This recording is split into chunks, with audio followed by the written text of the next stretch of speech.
Alright guys, Tactical here back again today. Hope you're all enjoying your Wednesday. Today I wanted to talk about this mid-season event for Call of Duty, exactly what is going on here, and really go into some more depth about what the Call of Duty scene looks like this season, but also the Challengers side of things, because it's somewhat confusing, all the Challengers events going alongside the main professional stuff. There's some Challengers events which are going on which the professionals do not even have access to, and hopefully at those events we will at least get a stream. The mid-season event that Clayster and Tommy were talking about on stream last night has been cancelled, as Tommy said. Whether that means the professional one, which was rumoured at the start of the season and has then disappeared out of the common knowledge, or whether that means the Challengers one, which was confirmed a couple of weeks ago now, we'll have to see over the coming days. It's not exactly clear. Like, if you guys enjoy, subscribe if you're new as always, I would greatly appreciate it. First of all, Lando, after nearly 4 years working as on-air talent and producer at UMG Gaming, he is going to be moving on. So UMG have been working in the Call of Duty scene for a very long time. Lando's been, doing some other stuff as well as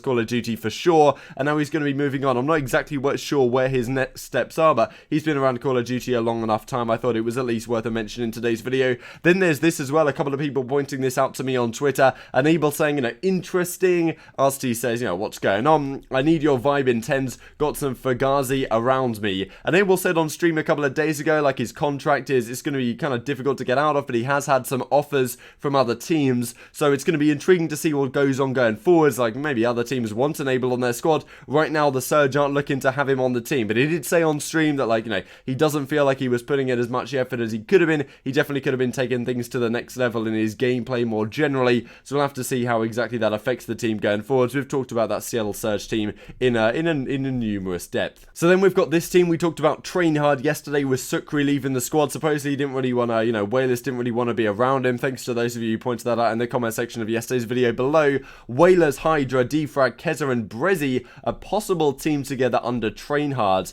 Very interesting, of course, given Brezzy is currently on the substitute bench for the Paris Legion squad. Moving on from that one, then Puckett, of course, who hosted the opening event weekend in Minnesota. Looks like he's going to be hosting it again in Atlanta. This is really fun stuff. Like, Puckett, you honestly, you cannot go wrong as a stage host, as an interviewer with this man. Been around MLG for a very long time. He knows his stuff. He's fine on the desk, but he's going to be probably doing the stage hosting once again. Gonna be really cool to see him at Atlanta, because his voice just lights up the stage, in my opinion. So yeah, really cool stuff. If you guys are attending, let me know, because this weekend could be incredibly exciting. The potential of the Atlanta versus the Chicago grand final that we could potentially have on our hands right here. That would be super exciting, because of course, I sound like T Martin saying super exciting all the time, but it honestly could be pretty super exciting, because you've got Chicago, obviously the Green Wall, the fans that are going to be attending for them, that would be incredible. And then at the same time, you've got the Atlanta, the home fans, all the FaZe guys that are coming there to not only see their team, but also see the FaZe influences and some of the original guys on FaZe Clan that are also attending that event. So some incredibly exciting things that could well be happening over the coming days. This video then comes out from Clayster. It's a really quick video. All that Tommy says in the background is, what happened to that mid-season event? Clayster says, it's not happening anymore. And Tommy goes, they cancelled it.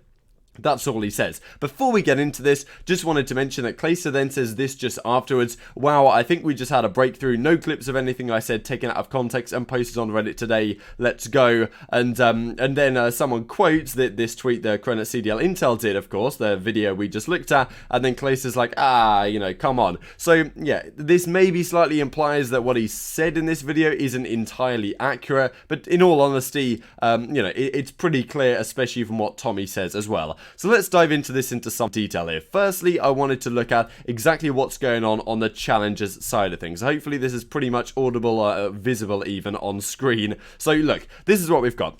$250,000 prize pool, 25k pro points, Minnesota launch weekend. At the end of the year, a $500,000 prize pool, 50k points, championship weekend. That may not be fully on screen, but there's $1 million over the season. That's just what the CDL is putting on the line. All of these events at the bottom here are put on by the team hosted. 10,000 minimum prize pool, 10,000 points home series, and fan events. So some really cool stuff. So look, We have the opening season event, which we had for the Challenger side, Singularity 1. It was Hybrid Black that came second. Then we had the London event alongside their main event. They also hosted the Challenger stuff where Singularity 1, and I think it was Train Hard Esports, came in second place in that one. So then we've got all these other ones, and it's key to note, some of these have an asterisk beside them, which means they are a specific Challengers event. Now, I heard something really interesting on the weekend, which was actually a really good decision. I haven't heard this discussed anywhere. I think it is on the website, but maybe we didn't look in enough detail, or maybe it wasn't updated enough when I looked at that originally.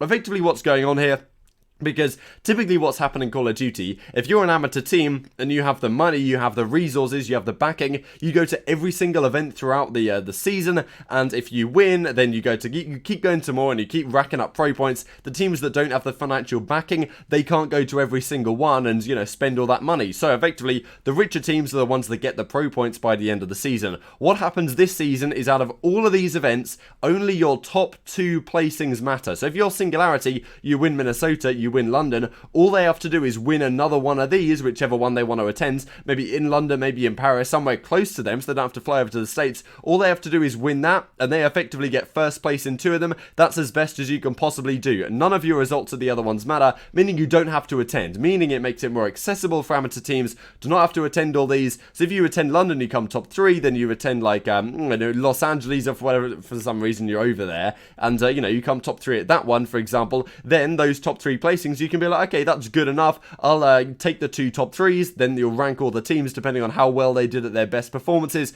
Then the pro points are dished out towards the end of the season, which does make it more accessible for amateurs, which I do really like. But keep in mind, Paris, February 29th to March the 1st, there's no tournament weekends for the professionals, but there is amateur stuff going on. Toronto, same deal. Atlanta, same deal. So some really cool stuff to look forward to. But then we also have this in the middle here, this $250,000 prize pool to be determined League Weekend Summer 2020. This championship weekend is going along simultaneously with, I guess, the World Championships for the professionals, but this hasn't yet been confirmed. So what I imagine is going on here is this is probably going to happen at the same time as there was a mid-season event planned for the professionals as well. And I was talking to Zav at the league this weekend, or last weekend at London, or I guess 2 weekends ago now, whatever. And I was like, okay, so this is going on. Is there a professional equivalent to this? And, it wasn't so determined, right? So this, let's bring it back to this. So thanks very much for, to Crone for pointing this out to me, because I completely forgot about this. This is what was announced ages ago. I think you remember maybe OpTic Gaming in Minnesota, we'll look at in a second, accidentally leaked this. But this was what the schedule was meant to look like ages ago, you see. So London, Atlanta, Paris, New York, pretty much what's going on. But some of these have been cancelled, as we've seen. So the New York one is no longer going ahead. The Toronto one, no longer going ahead. I'm pretty sure they're only doing those towards the end of the season. But what we will see here is a mid-season weekends to be announced, as you see. So that's what they say back then. Then we had a championship weekend. So the idea was you have half the home series games, mid-season weekend, exciting stuff, championship weekend all the way at the very end. However, when it was officially confirmed, and this is what Minnesota came out with at a similar time here when they tweeted this. So yeah, big thanks for Crone to pointed this out to me. I'll leave his links down in the description box below. And as they say here, May 2nd to 3rd mid-season weekend. So exactly what's going on here? My imagination says that there was intended to be a mid-season event. Then when they did the whole reshuffle of what the events are looking like, so now they're proper tournament style event format rather than just, scrims, I guess people calling them, on land throughout the season. Now we've got to a point where, okay, now this is kind of legit, and they can't afford to have all those times. Because we look back to this one, there were so many weekends going on here, back to back to back to back to back.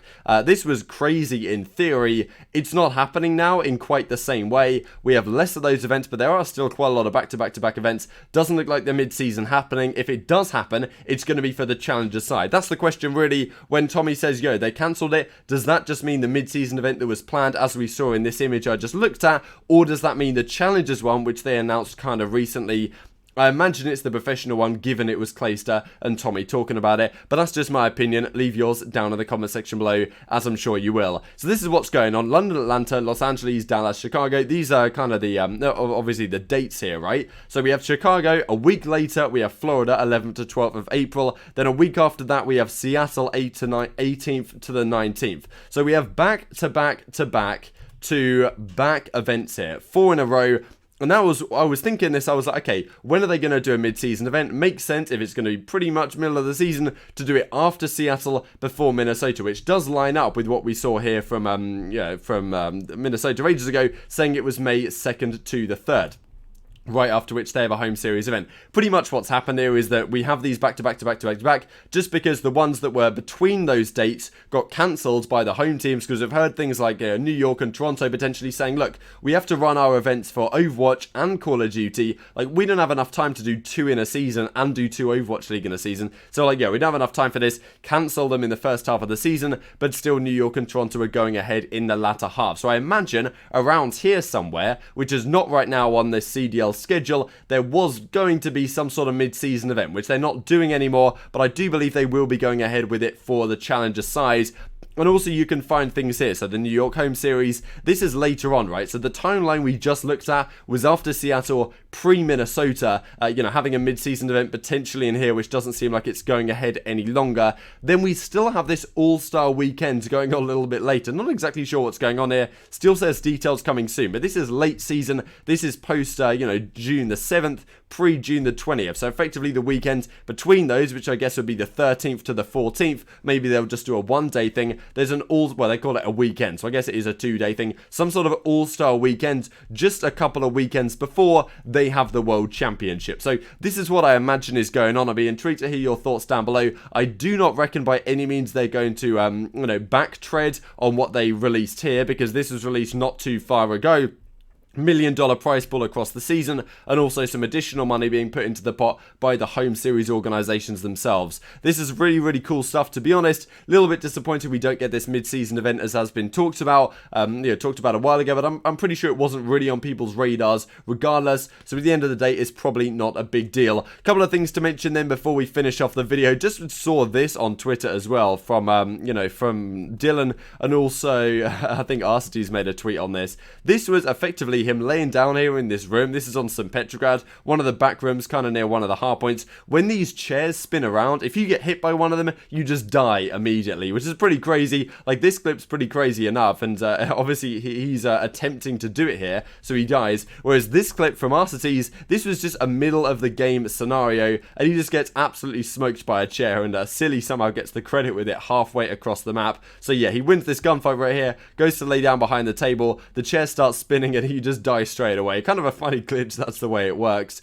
But yeah, hopefully this will get fixed in the coming days as well. So yeah, hope you enjoyed today's video. If you guys didn't see the Spitfire episode I did last night, episode 57 with Bryson Tunn, I'll leave that linked down below as well if you guys would like to go and watch and enjoy that. I thought it was a really fun episode, to be honest. Hour and a half talking about the Atlanta weekends coming up, Atlanta versus Huntsman, who's going to win, and some other storylines to boot as well. Hope you guys enjoyed the video. Like if you did, subscribe if you're new as always.